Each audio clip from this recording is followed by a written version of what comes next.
The blue alien woman stood at the edge of the human settlement, looking at the strange creatures who had arrived on her planet 3 months ago. She had watched them build their camp with metal tools and bright lights that pushed away the darkness of her world. Her name was Zara, and she belonged to the Villani people who lived in the crystal caves beneath the purple mountains. The humans fascinated her with their warm skin and the way they moved with such purpose across the rocky ground of planet Zerion. Captain Lisa Morgan led the human exploration team, and Zara had been watching her closely. The human woman had brown hair that caught the light from their artificial suns, and eyes that reminded Zara of the deep pools in her home, caves. Lisa moved with confidence that made something stir inside Zara's chest. The Villani were a proud species with tall, slender bodies and skin that changed color with their emotions. Right now, Zara's skin showed soft blues and purples, which meant she felt curious and excited. Her people lived for hundreds of years, but they rarely felt the touch of another being. Dr. Amy Collins was the team's scientist, and she had been trying to make contact with the local species for weeks. She set up communication devices near the caves and left gifts of food and simple tools. Zara had collected these offerings in secret, taking them back to study in her crystal home. One evening, when the twin moons cast silver light across the landscape, Zara made her decision. She would approach the humans and try to understand these fascinating creatures who had traveled across the stars to reach her world. She walked slowly toward their camp, her bare feet silent on the smooth stones. The humans had built their shelter from materials that gleamed like metal but felt warm to the touch. Their lights created a circle of safety in the endless night. Lisa was standing guard duty when she saw the tall blue figure approaching. She raised her weapon, but something about the alien's movements told her this was not an attack. The creature moved with grace and held its hands open and empty. "Amy, wake up," Lisa called softly. "We have a visitor." Dr. Collins emerged from the shelter, rubbing sleep from her eyes. When she saw the alien woman standing at the edge of their camp circle, her scientific mind raced with excitement. This was the first direct contact they had achieved. Zara stepped into the light, and both human women gasped at her beauty. She stood nearly 7 feet tall with elegant limbs and features that seemed carved from precious stone. Her skin shimmered between blue and silver, and her large eyes held intelligence that matched their own. "Hello," Amy said slowly, holding up her hand in what she hoped was a universal greeting. Zara tilted her head, studying the gesture. She had learned some human words from listening to their conversations over the past months. Slowly, she raised her own hand, copying the movement. "Hello, human women," she said in accented but clear English. Both Lisa and Amy stared in amazement. They had not expected the alien to speak their language. The communication barrier they had worried about seemed much smaller than they had feared. "How do you know our language?" Amy asked, keeping her voice gentle.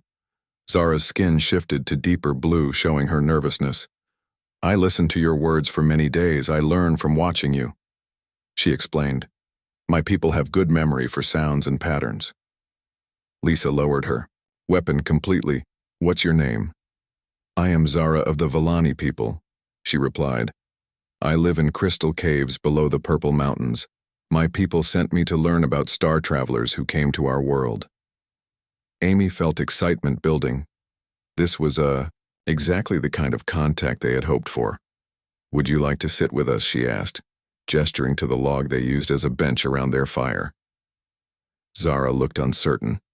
The concept of sitting together was foreign to her people, who usually floated in the crystal pools of their caves.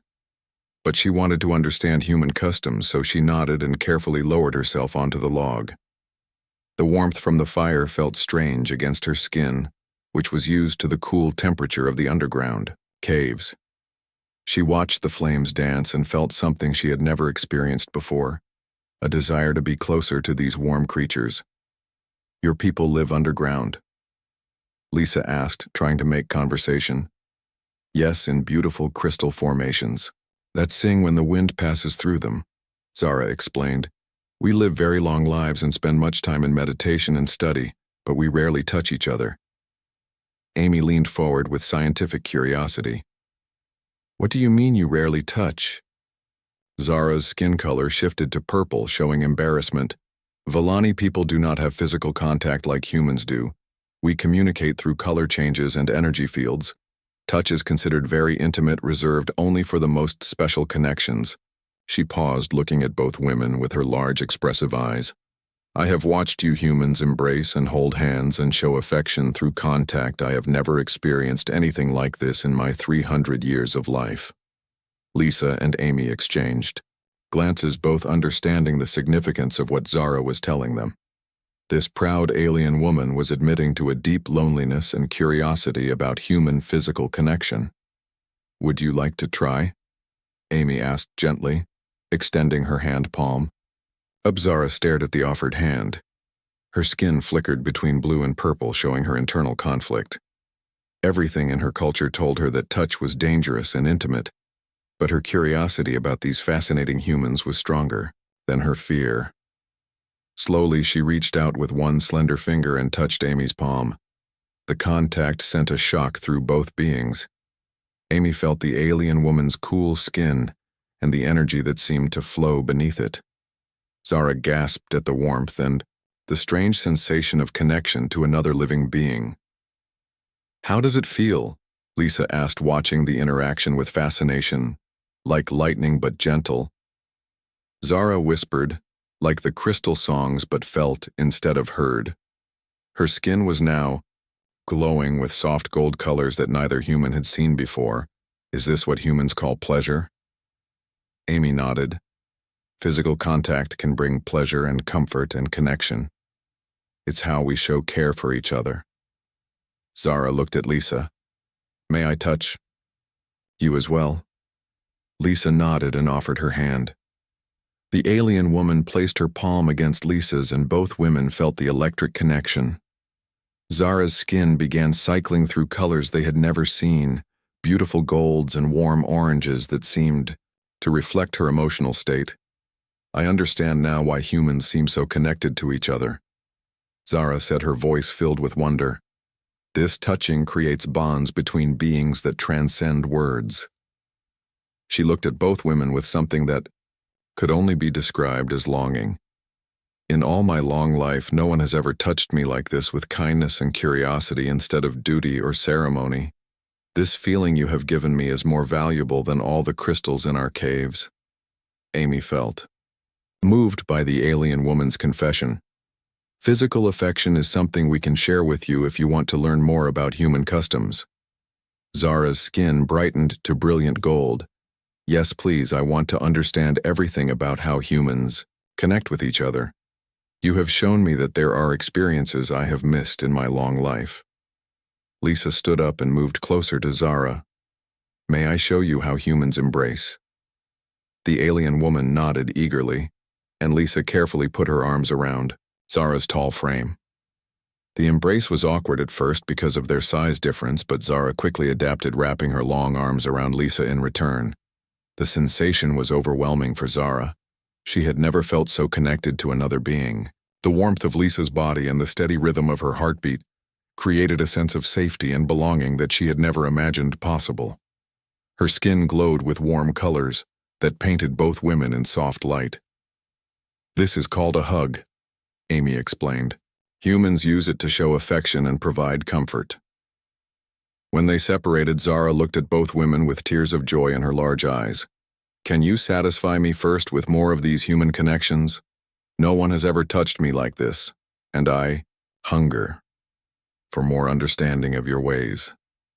Amy and Lisa both smiled at her request, understanding that she was asking for emotional and physical connection, not anything inappropriate.